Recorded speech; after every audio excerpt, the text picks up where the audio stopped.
This is my 2010 EggCamper. Nice space.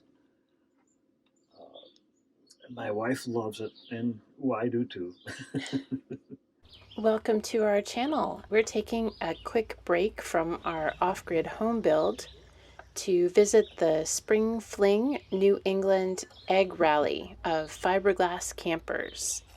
We discovered that there are some campers here that we have never seen before.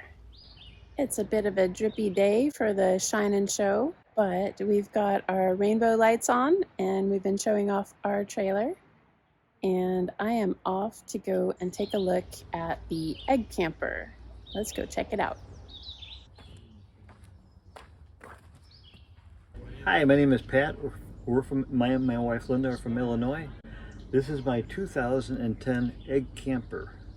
They don't make them anymore. They stopped in 2012. I believe they made less than 300 of them. We had a lady make this stained glass for us. Turned out wonderful. It looks nice. Just had the awning put on 2 months ago. So let's take a look inside. This is the toilet and the shower over here.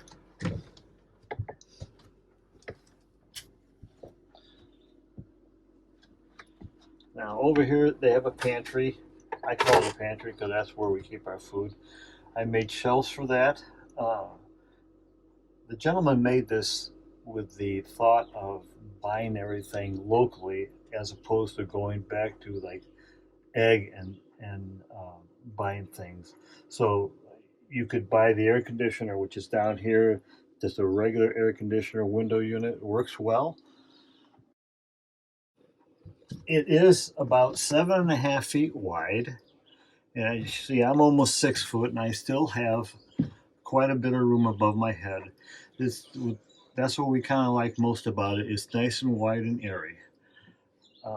This side we have, I had a carpenter make us a cabinet because there was nothing here. So the mattress would flow back and forth. So it's just storage for clothes we have.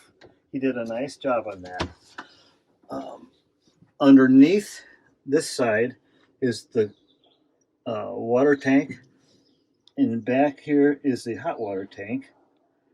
On this side is all storage on this side going through. I put up stainless steel against here so my wife could hang things up. Because as you know, with these, you have to have a space for everything. We have some nice storage up above. And then one of the best things we ever came up with was the little piece of Velcro here that you can sit, pull them up, and they'll stay there now. Radio on this side. We bought it from a gentleman who had the TV originally. He's here now. But originally, he had it hanging from this door. So my wife said, "It's not right. We can't use that cabinet." So we actually hung it over here on a nice hanger and such. What else do we have?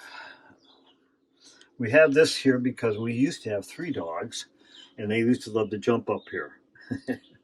And so that's why that's there. Other than that, it's pretty homey. Uh, Nice space.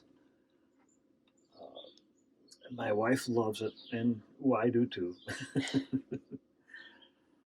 The closet is over here.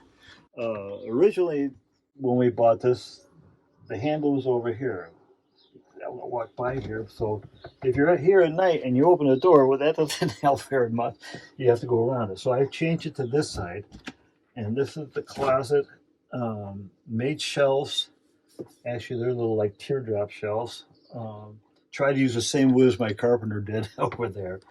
And again, you have to do this with the thought of I might have to access the converter under there because there's a panel there that just pops right up. So all I have to do is these are on L brackets, and there is a like a little post back there, and that comes off very easily. So in case you have to access that, you can take the shelves down fairly easily. I put the lights in also. It's same with the pantry on this side. I made this shelf, as you can see, with PVC pipe. So you can unscrew that and you can pull that all out. Because underneath there's plumbing, and that's where the wire is for the electric and the cable for the televisions. Um, and it actually is, it's pretty roomy. It goes in about 2.5 feet. So it worked out very nicely. The weight of the trailer is 2,000 pounds dry. So I imagine it's about 2,600 when we have fully loaded. It tows very nice. I have a Town and Country minivan, a 2008, which, as you know, for this area, there's a lot of hills and a lot of tall hills, so it works pretty hard up there, and it's been rough on my brakes. But if it's on the highway, it tows just wonderful. We usually hang about 60, 65 miles an hour, and it does well. Did replace the bearings and you know, the bearings, and I never replaced the brakes in this thing. Uh, the bearings I just replaced because I'm a former auto mechanic, so I thought I should do that. So I did that, and I've never had a problem with them since. Because I remember some people when we were in Texas, they would say, "Oh, you can't go more than 60 miles an hour in those bearings." Well, it's because they buy cheap bearings. And I always bought Timken bearings. So that is my tip for the day. Timkens, they're American bearing. They're very good. Don't buy anything but Timkens. And I haven't had any trouble with the trailer uh, that I can really think of. Other than it's 14 years old, so we had to have this window resealed. And I imagine pretty soon we'll have to have these resealed too.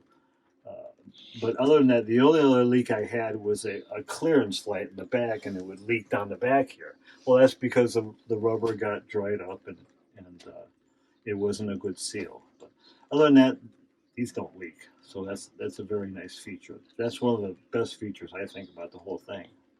And can you talk about how it's made a little bit differently from the other fiberglass trailers? This is made differently because, as opposed to most of the casitas and some of the other one, uh, it doesn't have a band that goes around the side. It has a belly band that goes around the top. It's a double hull construction, of course, and so there's like 2 layers of fiberglass on it, um, which works well.